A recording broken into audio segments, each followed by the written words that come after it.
नमस्कार मित्रांनो, मराठी बोली या चॅनलमध्ये तुम्हा सगळ्यांचं स्वागत आहे. तर आज आपण बाई तुझा आशीर्वाद या मालिकेचा आजचा 24 जूनचा भाग खूपच धमाकेदार मजेदार झालेला बघणार आहोत.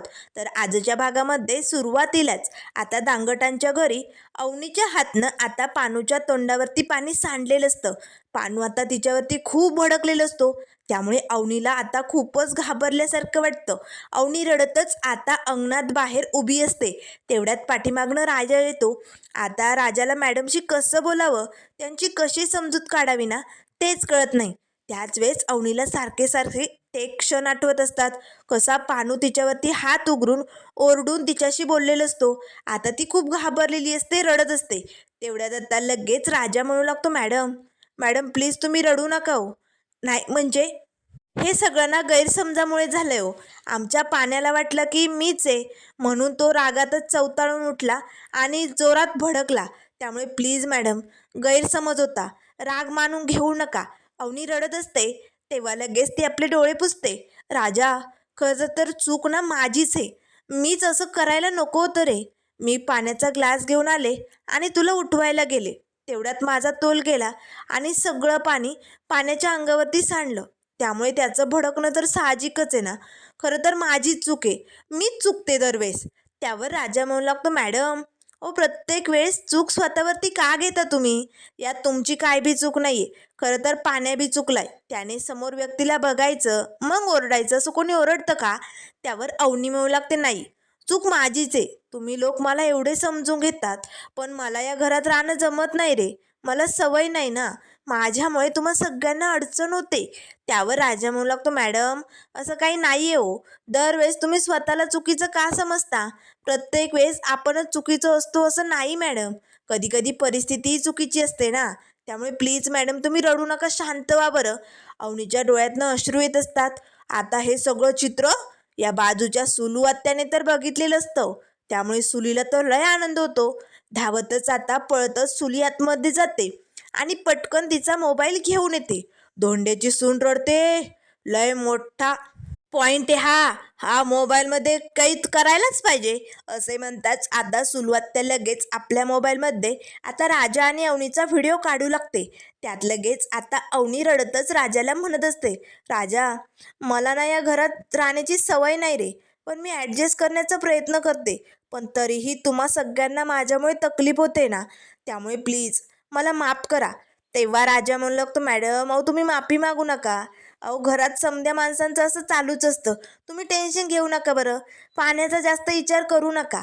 त्यावर लगेच अवनी म्हणू लागते, राजा अरे तुम्ही समध्या लोकांनी माझ्यासाठी खूप काय काय केलंय रे. आजवर तुम्ही माझ्यासाठी लय कष्ट सहन केलेत. त्यामुळे प्लीज अजून एक ऐकशील का? तेव्हा राजा म्हणू लागतो, मॅडम सांगा की काय करायचंय? तुम्ही म्हणाल ते लगेच हजर. त्यावर लगेच अवनी म्हणू लागते, राजा आपण रूम बघत होतो ना, मग आपण रूम बघूया की. चल ना, एखादी रूम जर भेटली ना तर मला तिकडे राहता येईल. तुम्हा सगळ्यांना माझ्यामुळे प्रॉब्लेम होणार नाही. प्लीज राजा माझं ऐकशील का? आता राजाला मात्र खूप वाईट वाटतं. तेव्हा तो मनाशीच म्हणू लागतो, देवी आई, अगं या घरातनं निघून जायचं आणि रूममध्ये राहायचं हे यांच्या डोक्यातनं बाहेर निघतच नाही आहे. आणि त्यात या पाण्याने सकाळी सकाळी डोकं खराब केलं. त्यामुळे आणखीनच डिस्टर्ब झालं आहे त्यांना. आता तर रूम बघायलाच नेतील. देवी आई काहीतरी कर ग बाई. तेवढ्यात लगेच आता अवनी म्हणू लागते, राजा अरे काय झालंय? ऐकलंस ना तू? बघायची ना रूम? तेवढ्यात लगेच आता राजा म्हणू लागतो, ठीक आहे मॅडम. त्याच वेळेस आता राजाचं लक्ष या सुलवात्याकडे जातं. सुलवात्या दोघांचा व्हिडिओ काढत असते. त्याच वेळेस आता राजा म्हणू लागतो, झालं, या बाईला थोडं काहीतरी व्हायचा उशीर आहे. हिला मोठा बाऊ करायची सवयच आहे. मॅडम प्लीज तुम्ही आतमध्ये येता का? कसं आहे ना, बाहेर इकडे खूप कुलक्षणी लोक आहेत आणि या लोकांना ना चांगलं बघवत नाही. त्यामुळे प्लीज मॅडम आपण आतमध्ये जाऊन बोलायचं का? आता लगेच अवनी आतमध्ये निघालेली असते. त्याच वेळेस राजा मनाशीच म्हणू लागतो, ही सुलवात्या कधी बदलणार नाहीये. राजाही आता अवनीच्या पाठोपाठ आतमध्ये निघून जातो. तेव्हा लगेच आता सुलवात्या त्या व्हिडिओकडे बघतच म्हणू लागते, धोंड्या आता बघ, आता येणार खरी मजा. तुझी सून कशी ढसाढसा रडते तुझ्या घरात, ह्या व्हिडिओ मी समद्यांना दाखवणार. आता हा व्हिडिओ मी कुठे कुठे पाठवते ना, तू बघतच राहा, आता येणार खरी मजा धोंड्या, असे म्हणत आता सुली जोर जोरात हसू लागते. तर इकडे आतमध्ये पाण्या मात्र खूप रागाने भडकलेला असतो. तेव्हा यशोदादा म्हणू लागतो, पाण्या, प्रत्येक प्रश्नाचं उत्तर रागराग करून भेटत नसतं, हे कधी समजणार आहे तुला? तेव्हा पाण्या म्हणू लागतो, बास, किती वेळा मला तेच ऐकवणार आहे? बाद झालं, तुम्ही ना सगळे मलाच बोला, मीच रागराग करतो, मीच चिडचिड करतो, मीच चुकीचा आहे असंच म्हणायचंय ना? तेव्हा लगेच धन्या म्हणू लागतो, ओरड, अजून आमच्यावर ओरड, अजून रागराग कर, तुला दुसरं जमतच काय? त्याच वेळेस अवनी आणि राजा आतमध्ये येतात. पानू मात्र लगेच खाली मान घालून उभी असतो. आता मात्र अवनी वहिनीशी कसं बोलायचं, काय करावं त्याला काही सुचत नाही. तो खूपच भडकलेला असतो. तर त्यानंतर इकडे आता पानूच्या गॅरेजवरती आता संभा सकाळी सकाळी आलेला असतो. सगळी साफसफाई झालेली असते. तेवढ्यात आता लगेच तिथे पायली आलेली असते. पायलीबरोबर आता तिची फ्रेंडही वैशी असते. त्याच वेळेस आता लगेच पायली म्हणू लागते, हे संभा कुठे, तुझा मालक माझा पानू कुठे? तेव्हा लगेच आता संभा म्हणू लागतो, अजून ते आले नाही आहेत गॅरेजवर. तेव्हा लगेच पायली म्हणू लागतो, अयो, माझा पानू अजून आला नाही, कुठे राहिलाय तो, काय झालंय? त्यावर संभा म्हणू लागतो, पायल मॅडम, तुम्ही वेळेच्या आधी आलात, पण आमचे पानू सर वेळेवरतीच येतात, त्यांची कामं वेळेवरच असतात. तेव्हा लगेच आता पायल म्हणू लागते, कधी येणार आहे माझा पानू? रात्रभर माझ्या डोळ्याला डोळा लागला नाही माझ्या पानूच्या विचारात. तेव्हा लगेच आता तिची मैत्रीण म्हणू लागते, काय गे पाहिले, तुझ्या डोळ्याला रांजून उडी झाली का? तेव्हा पायल म्हणू लागते, गप्प बैस, सांगितलं ना. अगं माझ्या पानूंच्या विचारांनी डोळ्याला डोळा लागला नाही, लय स्वप्न पडत होती. डोळा झाकला की मला माझा पानू दिसायचा. त्याचे ते मोठे मोठे डोळे, त्याचे ते कुरुळे कुरुळे केस, आणि त्याचा तो रुबाब, आणि त्याचं ते म्हणणं, पाहिले, मला हे समद लय आवडतं, माझा पानू माझा आवडताय, एक नंबर भारी. तेव्हा लगेच तिची मैत्रीण म्हणू लागते, अगं तू एवढी कॉलेज क्लीन झालेली आहे आणि काय या मॅकॅनिकच्या मागे लागली? हा एक फालतू मॅकॅनिक, एक नंबरचा, आणि का तू त्याच्या पाठलागायला बसली? अगं तुझ्या मागे कितीतरी श्रीमंत घरची पोरं लागलीत, आणि तू एवढी सुंदर, आणि काय या फालतू मॅकॅनिकच्या नादाला लागतेस ग? तेव्हा लगेच आता पायल म्हणू लागते, माझ्या पानूला फालतू बोलायचं नाही, शेवटचं सांगून ठेवते, माझा पानू माझा हिरोय, एक नंबर भारी. माझा पानू माझ्या या दिलाचा राजा आहे. जेव्हा माझा पानू मला पाहिले अशी हाक मारतो ना, तेव्हा माझ्या या दिलाचं इंजन धडकन सुरू होतं. आणि जेव्हा तो मला प्रेमाने जानू असं म्हणतो, पानू आणि जानू, तेव्हा माझं इंजन मात्र आता फास्ट ट्रेनमध्ये पळायला लागतो, धाड धाड धाड धाड करत. आता मात्र संभ्या तर डोक्याला हात लावून या पायलीकडे बघत असतो. तेव्हा लगेच पायली म्हणू लागते, आणि जेव्हा त्याचे मोठाले डोळे करून तो माझ्याकडे बघतो ना, तेव्हा मात्र माझ्या दिलाचं हे सायलेन्सर धपकन गळून पडतं. आणि मग सायलेन्सर नसलेली ही माझी गाडी अगदी फास्ट मूडमध्ये धावू लागते. असा आहे माझा पानू, A1 नंबर 1. त्यावर लगेच आता तिची मैत्रीण म्हणू लागते, ए पायले, अगं बंद कर हा तुझा फालतू मजाक. अगं कशाला या फालतू माणसाच्या मागे लागते तू? अगं तुला कळतंय का, तुझं आयुष्याचं वाटोळ होईल. तेव्हा लगेच आता पायली म्हणू लागते, थोबडा बंद ठेवायचा, काय गे चिडके, काय म्हणावं तुला ना तेच कळत नाहीये. तुझी चॉईस कशी भंगरी आहे ना, हे मला चांगलंच माहिती आहे. माझ्या पानूला नाव ठेवायचं नाही. आजपासून तुझी आणि माझी मैत्री संपली. तुला काय वाटलं, असा खडा जर फेकला ना, 100 पोरं माझ्या मागे उभी राहतील, पण माझा दिलाचा हिरो फक्त माझा पानू आहे. पानू जानू, पानू जानू, आणि मला माझाच हिरो हवाय, पानू. चल निघ, आजपासून तुझी आणि माझी मैत्री तुटली. माझ्या पानूला फालतू बोलते, फालतू मैत्रीण नाही तर चल निघ, कटआउट. आता लगेच तिची मैत्रीण तिकडनं निघते. तेव्हा संभ्या म्हणू लागतो, वा, एक नंबर भारी, तुमची मैत्रीण ना जरा आगाऊच होती. तेव्हा लगेच पायली म्हणू लागते, तुझं काय येता, माझा पानू काय येत नाहीये बघ ना जरा. तेव्हा लगेच संभ्या म्हणू लागतो, हो ना, आज ना जरा उशीरच झालाय, काही प्रॉब्लेम झाला असेल का? तेव्हा पायली म्हणू लागते, आयू, पानूच्या घरी काही संकट तर आलं नसेल ना? त्यावर संभ्या म्हणू लागतो, हो, बघावं लागेल नेमका आज का उशीर होतोय. त्याच वेळेस पायलीची मैत्रीण पुन्हा येते. तेव्हा पायली म्हणू लागते, डोक्यात दगड घालू का, धोंडा घालू, चाल निघ, तुला सांगितलेलं कळत नाही. तेव्हा तिची मैत्रीण म्हणू लागते, सॉरी, मी कशावर जाऊ आता, मी काही पायी जाऊ का, मला सोड ना घरी. तेव्हा पायली म्हणू लागते, नाही हा, माझ्या गाडीवर बसू देणार नाही तुला, चाल निघ. तेव्हा तिची मैत्रीण म्हणू लागते, मग मला पैसे तरी दे. त्याच वेळेस आता पायली म्हणू लागते, बैस, सोडते तुला घरी. आता दोघेही लगेच तिकडनं निघालेले असतात. पायल आता तिच्या मैत्रिणीला रस्त्यावरती सोडते आणि लगेच आता तिथे थांबून आपल्या मोठ्या जाऊबाईला म्हणजे नमीला फोन करते. आता नमी फोन उचलते, हॅलो हॅलो करू लागते. तेव्हा पायल म्हणू लागते, ओ मोठ्या जाऊबाई, हॅलो हॅलो कशाला करायलात? अहो तिकडे शेजारी काय चाललंय आपल्या घरी बघा की, पानू अजून गॅरेजला आला नाही हो, काही प्रॉब्लेम तर झाला नसेल ना. तेव्हा लगेच आता नमी म्हणू लागते, पायले, तुझ्या पानू बरोबर राहून राहून तू निगेटिव्ह विचार करायली का, असं काही झालं नसेल. तेव्हा लगेच पायली म्हणू लागते, नाही ना मोठ्या जाऊबाई, इतक्या वेळ तर माझं पानू यायला पाहिजे नो, त्याची वाट बघून बघून 1 तास झालाय, 1 मिनिट मला 1 तासासारखं वाटायलाय हो, प्लीज जाऊबाई बघा की नेमकं काय चालू आहे. त्यावर लगेच नमी म्हणू लागते, अगं ढुंगणवर करून झोपला असेल ग, दुसरं काय जमतं त्या टबुकण्या डोळ्याच्याला, आणि हे बघ तू नको टेन्शन घेऊ, येईल तो. तेव्हा पायल म्हणू लागते, प्लीज मोठ्या जाऊ बघा की, दिसेल तुम्हाला तिकडे. त्यावर लगेच नमी म्हणू लागते, तुझा पानू काय अंगणात झोपतो का मला दिसायला. तेवढ्यात आता भडकलेला पानू मात्र लगेच गाडीवर बसून गॅरेजकडे निघालेला असतो.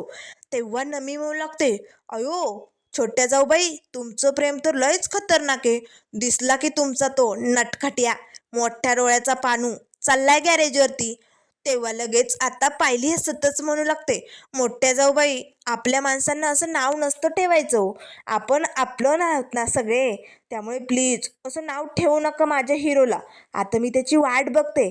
आणि कसं आहे ना मोठ्या जाऊबाई, कधी एकदा माझं आणि माझ्या पानूचं लगीन होतंय ना, असं झालंय, एकदा का आपलं लग्न झालं ना की आपण समदे एकत्र राहू अगदी आनंदाने, हो की नाही. तेव्हा नमी मिळू लागते, सेम पिच, मलाही असंच वाटतंय. तेवढ्यात दत्त्या मामा आवाज देतो, अगं नमे, डोकं उठलं ग नमे, चल की. तेव्हा नमी मिळू लागते, छोटे जाऊबाई, आता तुमचा पानू आलाय गॅरेजवर, तुम्ही बघून घ्या. या दत्त्या मामाने ना माझं डोकं पिकवलंय, त्याचं डोकं फुटलंय, पण माझ्या डोक्याला ताप झालाय, चला ठेवते हा. आता लगेच नमी फोन बंद करताच पायल म्हणू लागते, माझा पानू आला, चला चला. त्याच वेळेस आता इकडे आता पानू न जेवताच घरातनं बाहेर पडलेला असतो. तेव्हा यशोदादा म्हणू लागतो, अरे भूक सहन नाही होत रे त्याला, आता तू न जेवता गेलाय, काय करणार आहे तो. त्यावर लगेच राजा म्हणू लागतो, एखाद दिवस नाही जेवला तर काही बिघडणार नाही, एवढा राग बरा नव्हे, त्याला कळत नाही कसं वागायचं कसं बोलायचं, त्याच्या या रागामुळे ना असा निगेटिव्ह वागतो तो. त्यावर लगेच धन्या म्हणू लागतो, राजा दादा, आता तू तरी असा रागराग करू नको, तू का ओरडतोय, हे बघ शांततेत घ्या ना समद्यांनी. त्यावर राजा म्हणू लागतो, ओरडू नको तर काय करू, ती बाई ती टपलीच आहे आपल्या दुःखावरच्या खपल्या काढायला, अण्णा उगच नाही तिला कावळीन बोलत, 1 नंबरची काळी कावळीने ती. त्यावर यशोदादा म्हणू लागतो, सुलवात्याचं काय मध्येच आता, तिने काय केलंय. तेव्हा राजा म्हणू लागतो, सांगतो ना, तिने काय केलंय ते समज सांगतो. आता अवनी मॅडम बाहेर गेल्या होत्या आणि तेव्हा त्या रडत होत्या ना, त्या सुलीने त्यांचा व्हिडिओ काढलाय. तेव्हा लगेच धन्या म्हणू लागतो, आयो सुलवात्याने व्हिडिओ काढला, तो कशासाठी, स्टेटसला ठेवते की काय. तेव्हा राजा म्हणू लागतो, हो ठेवेल की, स्टेटसला ठेवेल आणि स्वतःचं स्टेटस वाढवेल आणि दुसऱ्यांचं खराब करेल, एवढंच जमतं त्या कावळीला, तिला ना सोडणार नाही. आता यशोदादा तर डोक्यालाच हात लावतो, कारण आता जर सुलवात्याने सगळ्या गावात हे सगळं पसरवलं तर मोठा राडा होणार आहे, याचं टेन्शन यशोदादाला आलेलं असतं.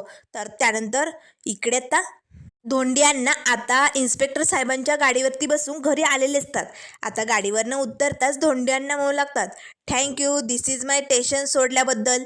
तेव्हा लगेच इन्स्पेक्टर साहेब म्हणू लागतात, हो धोंडियांना, अहो पोलीस स्टेशन आहे ते, रेल्वे स्टेशन नाही, प्रत्येक वेळेस तुम्ही यायचं, आम्ही तुम्हाला घ्यायला यायचं सोडायला यायचं, अहो करा की त्या चक्रा बंद, सुधरा आता. तेवढ्यात अवनी बाहेर येते. आता अवनीला बरं वाटतं, अण्णा घरी आलेत. त्याच वेळेस इन्स्पेक्टर साहेब विचारू लागतात, ही कोण आहे रे. तेव्हा अण्णा म्हणू लागतात, ही माझी सून आहे. तेव्हा साहेब म्हणू लागतात, अरे बापरे, तुझ्या पोराचं लगीन झालं, आम्हाला तर बोलवलं बी नाही.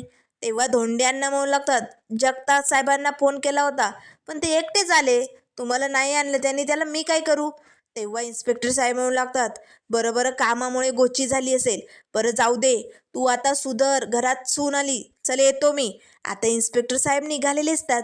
तेव्हा लगेच आता अण्णा आपल्या सुनेकडे बघू लागतात. त्याच वेळेस इन्स्पेक्टर साहेब म्हणू लागतात, आता तरी सुधर, नाहीतर सून घर सोडून निघून जाईल. तेव्हा अण्णा म्हणू लागतात, नाही नाही, माझी सून नाही जाणार घर सोडून. तेवढ्यात अवनी मनाशीच म्हणू लागते, रात्रभर अण्णा जेलमध्ये राहिले, किती त्रास सहन करावं लागलं असेल ना त्यांना. अण्णा लगेच आता सुनीकडे बघतात आणि आतमध्ये येतात. त्याच वेळेस आता इकडे सुली म्हणू लागते, दत्त्या बघ बघ, धोंड्या घरी आला, चांगलाच चोपवला असेल रात्रभर, आता येईल वठणीवर. त्यावर दत्त्या म्हणू लागतो, नाही ग सुले, अगं तो दत्त्या काय एकदा जेलमध्ये गेलाय का, त्याला सवय आहे समजायची, त्याला काय बी फरक पडणार नाही. तेव्हा लगेच सुली म्हणू लागते, पडणार, आता त्याला फरक पडणार, कारण आता त्याच्या मनात भीती आली ना. तेव्हा दत्त्या म्हणू लागतो, भीती, कसली भीती. तेव्हा लगेच आता सुली म्हणू लागते, अरे सुनेची भीती, सून म्हणजे घराची अब्रू असते ना, आता ही सून घर सोडून जाऊ नये याची भीती वाढली असेल ना. काल बघितलं ना, जेव्हा पोलीस त्याला घेऊन चालले होते सुनेसमोर, तेव्हा कशी खाली मान घालून चालला होता गमानं, नाहीतर किती आरडाओरडा करतो. आता त्याची ही भीती आपण मोडून काढायची, त्या पोरीला या घरातनं हाकलून लावायची, आणि एकदा का ही सून घर सोडून गेली की मग धोंड्याची अशी वाट लावायची ना, की बघ असा तडफडला पाहिजे, आणि मग त्याची चांगली जिरवायची. कारण जेव्हा लक्ष्मीबाईंनी त्याला सोडून गेली होती तेव्हा आपण काय मोठा घाव घातला होता त्याच्यावर, काय हाल झाली होती, मारायला लागला होता धोंड्या.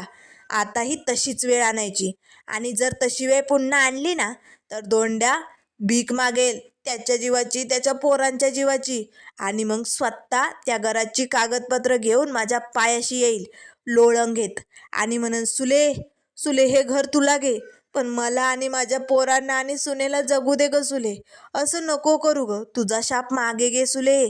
त्याच वेळेस आता लगेच दत्त्या म्हणू लागतो, सुले अगं काय आशावादी आहे तू, तुझ्या आशा संपतच नाहीये, पण असं काही होणार नाही या, त्या पोरीला या घराचा लळा लागलाय, ती पोरगी घर सोडणार नाही, त्यामुळे एवढं आशावादी असणं ठीक नाही सुले. तेव्हा सुली म्हणू लागते, गप्प बैस दात्तिया, तू माझ्याशी असं निगेटिव्ह बोलू शकत नाही हा, पॉझिटिव्ह राहायचं माणसानी, तुला ते घर नको आहे का. तेव्हा दत्त्या म्हणू लागतो, हवंय ना. त्यावर सुली म्हणू लागते, मग माझ्यावर विश्वास ठेवायचा आणि खमकं राहायचं, काय बी झालं तरी घर आपल्याला मिळालंच पाहिजे, कारण ते घर मिळाल्यानंतर माझ्या नमीचं लग्न होणार आहे, आपल्या म्हातारपणासाठी आपल्याकडे पैसा येणार आहे, आणि म्हणून आपण आशा सोडायची नाही, काय भी झालं तरी धोंड्याची वाट लावायची आणि घर मिळवायचंच, असं आता या सुलीने आणि दत्त्याने ठरवलेलं असतं. त्यानंतर आता अण्णा घरात येतात आणि यशोदादाला आवाज देऊ लागतात. अवनी आता अण्णांच्या पाठोपाठ आतमध्ये येते. तेव्हा यशोदादा विचारू लागतो, अण्णा तुम्ही कसे आहात, ठीक आहात ना. अवनीला अण्णांची काळजी वाटत असते. त्याच वेळेस अण्णा म्हणू लागतात, मला काय धाड भरली, रात्रभर मस्त मजेत राहिलो. अवनीला तर धक्काच बसतो. तेव्हा अण्णा म्हणू लागतात, हो तुम्ही नका टेन्शन घेऊ, चला मला आता माझं रुटीन पार पाडावं लागेल. त्याच वेळेस यशोदादा अवनीकडे बघतो. तेवढ्यात अण्णांचं लक्ष जातं, माझा रेडिओ कुठे. आता रेडिओ म्हणायच्या ऐवजी अण्णा आता रेडो रेडोच म्हणत असतात. अवनीला जरा हसूच येतं. तेव्हा अण्णा इकडे तिकडे शोधू लागतात, माझा रेडो कुठे. त्याच वेळेस आता यशोदादा म्हणू लागतो, अण्णा अण्णा शांत घ्या जरा. तेव्हा अवनी म्हणू लागते, एक मिनिट माझ्याकडे, मी घेऊन येत्या. अवनी आतमध्ये जाते. तेव्हा यशोदादा म्हणू लागतो, अण्णा तुमच्यासाठी चहा आणू का. तेव्हा अण्णा म्हणू लागतात, नाही नाही, मी तर आता मस्त माझं लेमन टी घ्यायला बसणार आहे. तेव्हा यशोदादा म्हणू लागतो, अण्णा अहो आता घरात सुनबाई आली, तिच्यासमोर तुम्ही बसणार का ते पीत. तेव्हा अण्णा म्हणू लागतात, नाही नाही, जा माझ्यासाठी कडक चहा कर, फुसका करू नको हा, जा पटकन. विनोद, इट्स अ जोक असे म्हणत अण्णा हसू लागतात.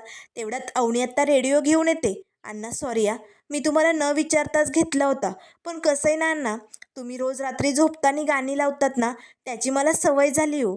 ही गाणी ऐकलं ना असा आधार असल्यासारखं वाटतं, पण काल तुम्ही नव्हता ना, म्हणून मग मी रेडिओ घेतला आणि गाणी लावली होती. सॉरी या, माझं चुकलंच. तेव्हा लगेच अण्णा म्हणू लागतात, नो प्रॉब्लेम, तुम्ही कशाला माफी मागताय. अवनी आता आतमध्ये निघून जाते. अण्णा लय खुश होतात आणि रेडिओला म्हणू लागतात, रेडो ऐकलं ना सुनबाई काय म्हणाली, गाणे चालू असले की माझा आधार वाटतो सुनबाईला, त्यामुळे रेडो आता रोज गाणी वाजवायची हा, अजिबात बंद पडायचं नाही. आता अण्णा लगेच बटन ऑन करताच खरखर मुंग्यांचा मोठा आवाज होतो. अण्णा डचकतात, रेडो तुला ना थापडायलाच पाहिजे असे म्हणताच आता रेडिओ सुरूच झालेला असतो. तर इकडे आता महेश दादा साईटवरती आत्ता साहेबांशी बोलण्यासाठी आलेला असतो. तेवढ्यात आता ही सुली मात्र सारखे सारखे त्याला फोन करत असते. आता महेश दादा कामात बिझी असतो, पण ही सुलू आता सारखी त्याला व्हिडिओ पाठवण्याचं काम करत असते. आता जो सकाळी अवनी आणि राजाचा व्हिडिओ असतो ना रडण्याचा, तिचं बोलणं, ते समजा तिने आता महेश दादाला पाठवलेलं असतं. आता महेश दादा तो व्हिडिओ बघतो, तेव्हा लगेच ते साहेब विचारू लागतात, काय झालं, काही प्रॉब्लेम आहे का? तेव्हा महेश म्हणू लागतो, नाही, आपण लवकरच मीटिंग करूया आणि आपलं डील फायनल होईल, चला मी निघतो. असे म्हणताच महेश आता बाहेर येतो. पुन्हा आता या सुलीचा फोन येतो. तेव्हा फोन उचलताच आत्ता महेश ओरडतच म्हणू लागतो, का फोन करताय तुम्ही? अहो मी तुमचे फोन कट करतोय आणि तुम्ही सारखे फोन का करताय, मला कळत नाही का? अक्कल नाही आहे का तुम्हाला? तेव्हा सुली म्हणू लागते, कळतंय ना, पण तुम्हाला वळत नाही आहे. अहो एवढे फोटो व्हिडिओ पाठवते, पण तुम्ही का काही ॲक्शन घेत नाही आहे? अहो बघताय ना तुमच्या बहिणीचे हाल हाल चाललेत. तो धोंड्या, त्याची पोरं, तिला सोडणार नाही हो. अहो हाल हाल होईल तिचं. बघतायत ना तुम्ही कशी रडते ती. अहो अजूनही विचार करा आणि तुमच्या बहिणीला घेऊन जा. कालच या धोंड्याला पोलीस घेऊन गेले होते जेलमध्ये. एक नंबरची राक्षसी माणसं आहे ती. एका बी पोराला वळण नाही, अक्कल नाही. अशा घरात कशी राहील हो तुमची लाडकी बहीण? त्यावर लगेच महेश म्हणू लागतो, तिचा आणि आमचा संबंध संपलाय, त्यामुळे तू आम्हाला सारखं फोन करणं बंद कर. माझ्या कामात व्यत्यय आणण्याचा तुला कोणी हक्क दिलेला नाहीये. चल ठेव फोन. असे म्हणताच आता लगेच महेश दादा रागाच्या भरात फोन ठेवतो. तेव्हा सुली म्हणू लागते, कसला भाव या, एक नंबरचा भामटाड. एवढ्या वेळा फोटो व्हिडिओ पाठवूनही त्याला पाना फुटत नाहीये. कसला भाव ये, पण सोडणार नाहीये मी. तुमचा पाठपुरावा सोडणार नाही. जोवर तुमच्या पोरीला घेऊन जात नाही ना, तोवर ही सुली हायगाई करणार नाही. बघावाच लागेल तुला व्हिडिओ. त्याच वेळेस आता लगेच नमी म्हणू लागते, अगे मम्मी, कशाला बसल्या जागेवरती पंचायती करते ग? अगं राहू दे ना तिला सुखाने घरात. काय प्रॉब्लेम आहे तुझा? कशाला तिच्या घरच्यांना डवचवण्याचं काम करते? त्यावर सुली म्हणू लागते, नमे, मोठ्या माणसांच्या भानगडीत तो पडायचं नाही. तुला तेवढी अक्कलच नाहीये. या पोरीला मी इकडनं हकलवणार, त्यातच आपदा फायदा, एवढं लक्षात ठेव. त्यावर नमी म्हणू लागते, मम्मी, तू ना कधी सुधारणार नाहीये. तेव्हा सुली म्हणू लागते, आज जे घडलंय ना, त्यामुळे ही पोरगी रडत होती, पण उद्या मात्र नक्की सोडून जाणार हे घर. तेव्हा नमी म्हणू लागते, काही घडलंय का? का रडत होती अवनी? तेव्हा सुली म्हणू लागते, गप ग तू, तुला काय करायचंय, चल निघ, कामं आवरून घे. आता नमी निघून जाते. तेव्हा सुली म्हणू लागते, तुला काय वाटलं देशमाने? तू नकार देत असला ना तरीही सुली हार मानणार नाही. तुला व्हिडिओ पाठवणार आणि तुला एक दिवस तुझ्या या बहिणीला घेऊन जावंच लागणार. मी तिला इथे राहू देणारच नाहीये, असं आता या सुलीने ठरवलेलं असतं. तर इकडे आता महेश दादा सुलीने पाठवलेले व्हिडिओ बघू लागतो. त्यात अवनी म्हणत असते, राजा, मला या असल्या घरात राहण्याची सवय नाही आहे रे. मी ॲडजस्ट करते, पण मला नाही जमते. मला एखादी रूम बघून देशील का? आता मात्र महेशला खूपच राग येतो. तर त्यानंतर इकडे आता पानू मात्र खूपच भडकलेला असतो. गॅरेजवरती येऊन मस्त रिक्षेत बसून आता विचार करत असतो. तेवढ्यात संब्या म्हणू लागतो, साहेब, आज काही काम करायचंय की नाही? एवढं गप्प ठम्मपणे का बसलात? तेव्हा पाण्या म्हणू लागतो, राजाबरोबर बोलतो, मला अक्कलच नाहीये. कुणाबरोबर कसं वागायचं ते कळतच नाही. तेव्हा लगेच आता संब्या म्हणू लागतो, राजा दादाचं तुम्ही कधीपासून ऐकायला लागले? तेवढ्यात पायली येते, पानू, चल पटकन, माझी स्कूटी बंद पडली, चल आपण जाऊया, तिला नीट करूया, चल लवकर. तेव्हा पाण्या म्हणू लागते, पायल, दूर व्हा, माझं डोकं लय दुखतंय, डोक्याला ताप देऊ नको. तेव्हा पायली म्हणू लागते, पायल, अरे पानू, आता तुझी पायल आली ना, आता सगळे प्रॉब्लेम सॉल्व होणार, कारण मी बाबाजीचा धागा आणलाय तुझ्यासाठी. आता तो धागा पायल पानूच्या हाताला गुंडाळू लागते, पण पानू मात्र तिला ढकलून असा बाजूला लोटतो. हा बाबा बुवा मला दाखवायचा नाही हा. आणि एक गोष्ट कान उघडे ठेवून ऐक, सायकलीचं चाक कधीही स्कूटीला बसत नाही, त्यामुळे पाहिले तुझं आणि माझं प्रेम होऊ शकत नाही. मी शेवटचं सांगतोय, फुल अँड फायनल, माझ्या आयुष्यातनं निघ, लगेच निघ. तेव्हा लगेच पायल म्हणू लागते, काय झाले पानू, तू एवढा का भडकलाय? तेव्हा लगेच पानू म्हणू लागतो, आजपासून तुझी स्कूटी, तू या गॅरेजमध्ये फिरकायचं नाही, फुकटचा चहा प्यायला सुद्धा यायचं नाही, चल निघ. तेव्हा लगेच पानू म्हणू लागतो, चल निघ, माझं तुझ्यावरती प्रेम नाहीये, चल निघ. तेव्हा पायल म्हणू लागते, पानू शपथ घेऊन सांग ना, त्यावर पानू म्हणू लागते, शब्दांचं भेव मला दाखवू नको हा, चाल निघ. आता पायल रडतच तिकडनं निघून जाते. पानूला मात्र आता खूप राग आलेला असतो. तेव्हा सम्या म्हणू लागतो, हे बघा पानू दादा शांत व्हा, आपण ना वहिनीसाठी काहीतरी गिफ्ट घेऊ. वहिनी भडकल्यात ना, तुमच्यामुळे रडत होत्या ना, त्यामुळे प्लीज आपण त्यांना ना राग शांत करण्यासाठी काहीतरी छान गिफ्ट घेऊ. आता संभा लगेच पाण्याला गिफ्ट आणण्यासाठी घेऊन जातो. तर इकडे अवनी रूममध्ये बसली असते. राजा मात्र कधी आता रूमचा दरवाजा उघडतोय, मॅडम बाहेर येत आहेत याची वाट बघत असतो. अवनी आता दरवाजा उघडून बाहेर येते. तेव्हा राजा म्हणू लागतो, मॅडम तुम्हाला पाणी हवंय का? काही म्हणजे बरं वाटतंय ना? आता कसं वाटतंय? तेवढ्यात अवनीचं लक्ष यशादादाकडे जातं. यशादादा आता आपली सगळी हत्यारं असतात ना बांधकामाची, फावडी म्हणजे ते थापी वगैरे ते सगळं साहित्य पिशवीत भरत असतात आणि निघालेले असतात. तेव्हा अवनी मनाशीच म्हणू लागते, हे थापी वगैरे एवढं सगळं सामान घेऊन यशादादा रोज कुठे जातात?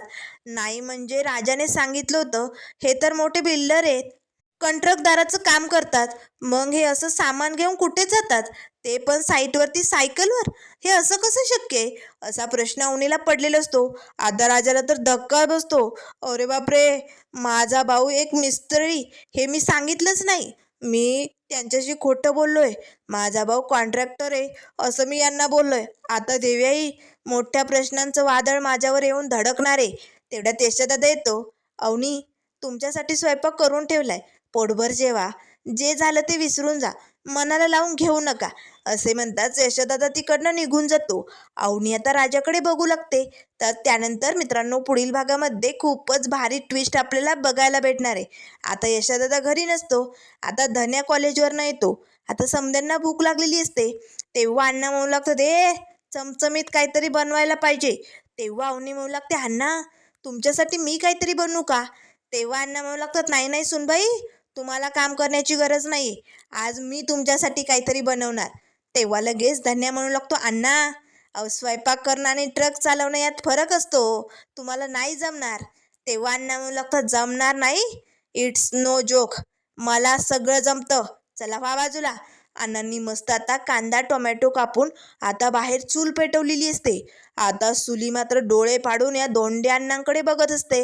आता लगेच धोंड्या अण्णा मस्त चुलीवरती अंडा भुर्जी बनवतात, ते पण खास आपल्या सुनेसाठी. अवनी मात्र अण्णांकडे एकटक बघत असते. तेव्हा अण्णा म्हणू लागतात, सुनबाई चल चाखून बघ आणि सांग तुझ्या या सासऱ्याच्या आजची ही अंडा भुर्जी कशी झाली. अवनी आता लगेच अण्णांजवळ बसते आणि अंडा भुर्जी खाऊन बघते. अवनीला खूप आनंद होतो, कारण अण्णांनी अशी प्रेमाने बनवलेली भुर्जी तिला खूप आवडते. पण आता हा सगळा तमाशा बघून सुली आणि दत्त्या कसे थैथै नाचणार, पुढे काय काय होणार, हे सगळं आपल्याला बघायला भेटेल. त्यामुळे मित्रांनो, अशाच मालिकेंच्या अपडेट पाहण्यासाठी चॅनलला लाईक करा, सबस्क्राईब करा. व्हिडिओ पाहिल्याबद्दल धन्यवाद.